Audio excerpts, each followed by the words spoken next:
Hello students, today topic is place where pregnancy may be terminated। तो जैसे कि last class में हमने MPT एक्ट को स्टार्ट किया था तो उसको आज हम कंटिन्यू कर रहे हैं। सो बेसिकली वैसी प्लेस जहाँ पे प्रेगनेंसी को टर्मिनेट किया जाता है, सो सबसे पहले वो प्लेस हॉस्पिटल होना चाहिए और वो प्लेस बेसिकली इस्टेब्लिश्ड होने चाहिए। जो भी हॉस्पिटल हैं वो इस्टेब्लिश्ड होने चाहिए and then maintained by government, government के द्वारा उस प्लेस को, उस हॉस्पिटल को इस्टेब्लिश्ड किया गया हो, ठीक है। And then next one is place being approved, ऐसी प्लेस जो कि अप्रूव्ड होगी for the purpose of this act, for the purpose of what, pregnancy terminated, मतलब जहाँ पे उस MPT एक्ट के द्वारा ही उस प्लेस को बनाई गई हो और वो प्लेस बेसिकली अप्रूव्ड हो किसके द्वारा, with the help of government and we can say by government, government के द्वारा, ठीक है।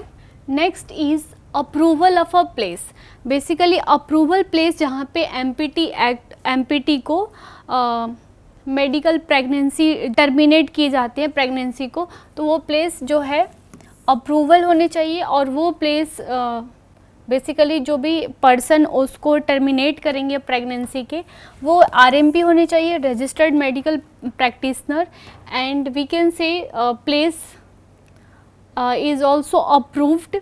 और बेसिकली ये प्लेस जो है अप्रूव्ड होने चाहिए और एड्रेस्ड होना चाहिए with the help of CMO। CMO means chief medical officers, और वो चीफ मेडिकल ऑफिसर जो होते हैं वो डिस्ट्रिक्ट के होने चाहिए और वो बेसिकली उसको वेरीफाई कर सकते हैं, इंस्पेक्ट कर सकते हैं place with their views and ascertain himself and pregnancy termination can be done.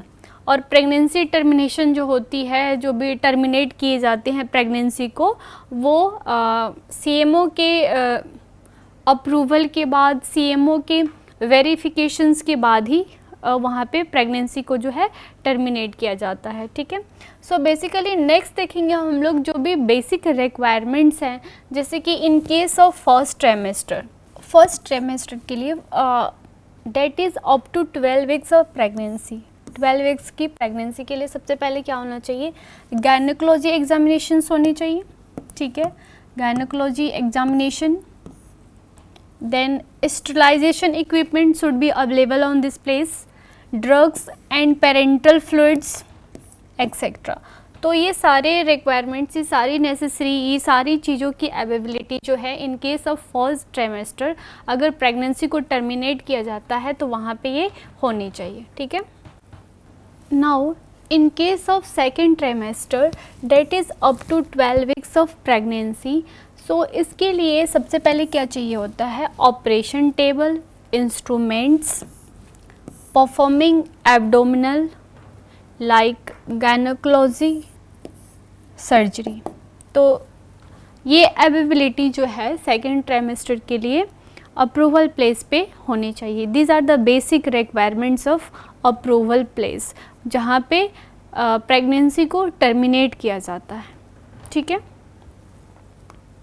Next is anaesthetic equipments, जो भी एनेस्थीसिया होती है, ठीक है ना, प्रेगनेंसी मतलब ऑपरेशंस के लिए, like resuscitation equipments, sterilised equipments, and then drugs and parenteral fluids for emergency case and we can say for emergency use, ठीक है। तो these are the anaesthetic equipments which is used in pregnancy termination and these are the second trimester necessary, ठीक है। Now the next part of this chapter is training for an RMP to termination of pregnancy।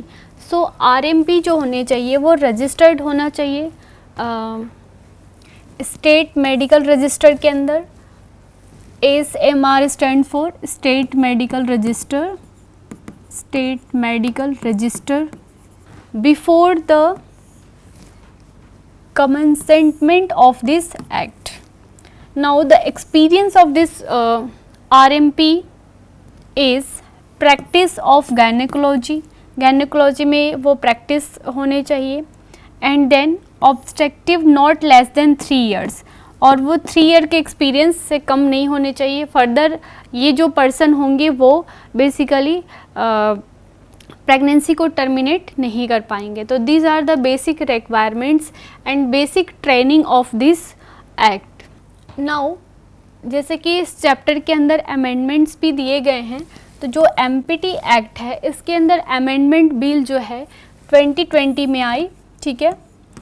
तो इसके अंदर इस amendments में ये emphasise किया गया कि जो वीमेन हैं, जो महिलाएं हैं, उनकी प्राइवेसी को सबसे पहले प्रोटेक्ट करना है, ठीक है ना। प्रोटेक्ट वीमेन प्राइवेसी, ठीक है, and confidently of data related to termination of pregnancy. जो भी प्रेगनेंसी को टर्मिनेट कर रहे हैं उन सारे डाटाज जो हैं, जो वीमेन की प्रोटेक्शन है, वेदर उनका अगर रेप केस हो गया है तो उस वजह से मैं प्रेगनेंसी को टर्मिनेट किया जा रहा है, तो इन सब को बेसिकली एक तरह से कॉन्फिडेंटली रखना है और किसी से भी ऐसे उनकी बातों को जो है ज़्यादा किसी से शेयर नहीं करना है, उसको प्रोटेक्ट करना है। मतलब ऑल ओवर ये जो अमेंडमेंट्स आई इसमें जो है वीमेन है, जो महिलाएं हैं, उनको प्रोटेक्ट करके रखना है। तो इस वजह से इस अमेंडमेंट को 2020 में इस बिल को जो है पास किया गया इंडिया के अंदर। सो स्टूडेंट, ये चैप्टर हमारा कंप्लीट हो गया है, ठीक है। नेक्स्ट क्लास में हम नेक्स्ट चैप्टर पढ़ेंगे। Thank you.